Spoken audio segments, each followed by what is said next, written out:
बच्चा जिसका सर नहीं था वो आके खड़ा हो जाता है और वह जोर जोर से हंसने लगता है। रामू डर के मारे वहीं बेहोश हो जाता है। सो दोस्तों, आज की हमारी कहानी दिल्ली के एक स्कूल की है, जहाँ पे हर एक महीने में वहाँ का वॉचमैन बदलता रहता है, क्योंकि वो कहता है कि उस स्कूल में एक भूतिया बच्चे की आत्मा घूमती रहती है। सो ये कहानी है एक रोहन नाम के वॉचमैन की। वो नया नया ही उस स्कूल में शिफ्ट हुआ था। उसे इस स्कूल के बारे में कुछ नहीं पता था। सो वो रोज शाम को बच्चों को स्कूल से निकाल कर और उसके स्कूल के गेटों को बंद करने के लिए रुक जाता था। वो स्कूल में लगभग 6:30 बजे तक अकेला रहता था। एक दिन की बात है, वह स्कूल में गेट बंद कर रहा था और चेक कर रहा था कि कोई बच्चा रह तो नहीं गया है। फिर उसे एक बच्चे की हंसने की आवाज़ सुनाई देती है। वो यह सोचता है कि शायद कोई बच्चा रह गया होगा।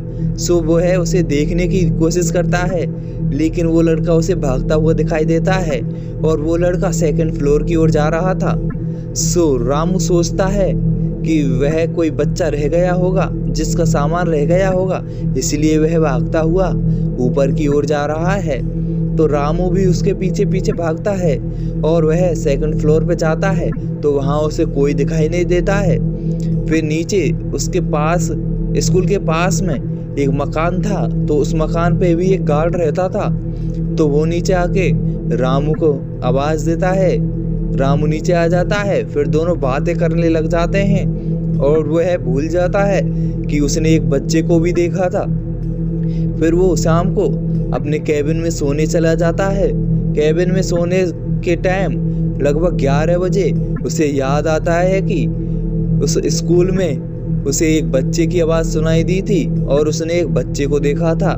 शायद वो बच्चा वहीं रह गया है। सो वो रात को सोचता है कि अब मैं उस बच्चे को वहाँ पे ढूंढने जाता हूँ। सो रामू रात को 11 बजे स्कूल में जाता है और वो इस बच्चे को ढूंढने की कोशिश करता है। सो वो ग्राउंड फ्लोर में देखता है, तो वहाँ भी उसे कोई नहीं दिखता है। सो वो फिर 1st फ्लोर पे देखता है, तो उसे 1st फ्लोर पर भी कोई नहीं मिलता है। तो वह 2nd फ्लोर पे जाता है, तो 2nd फ्लोर पे भी कोई नहीं मिलता है और वहाँ पे आवाज़ आ रही थी बच्चे के हंसने की। सो रामू देखता है, हर कमरे में देखता है, लेकिन वहाँ पे भी उसको कोई नहीं मिलता है। फिर वह बॉयज़ टॉयलेट में देखता है, तो वहाँ पे उसको कोई नहीं मिलता है। लेकिन वह जब बॉयज़ टॉयलेट से निकल रहा होता है, तो उसके सामने एक छोटा बच्चा जिसका सर नहीं था वो आके खड़ा हो जाता है और वह जोर जोर से हंसने लगता है। रामू डर के मारे वहीं बेहोश हो जाता है। और जब सुबह होती है तो वह उन दूसरे वॉचमैन को बताता है कि रात को क्या क्या हुआ था। सो वॉचमैन बताता है कि तुमको इस स्कूल की स्टोरी के बारे में नहीं पता क्या, जो तुम रात को आ गए उस बच्चे को ढूंढने। सो वो उस स्कूल की हॉरर स्टोरी को बताता है कि पहले यहाँ पे एक बिजनेसमैन का बेटा रहता था और वह यहीं पे पढ़ता था। बिजनेसमैन की यहाँ पे बहुत लोगों से दुश्मनी थी। सो वो उस बच्चे को उन्होंने मार दिया और उसका सर काट के यहीं पर छोड़ दिया और उसके सर को उस बिजनेसमैन के घर पे पहुंचा दिया।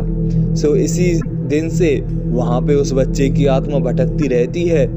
सो आज की कहानी आपको कैसी लगी कमेंट में ज़रूर बताएं और ऐसी ही कहानी सुनने के लिए हमारे चैनल राज स्टोरी को सब्सक्राइब करें।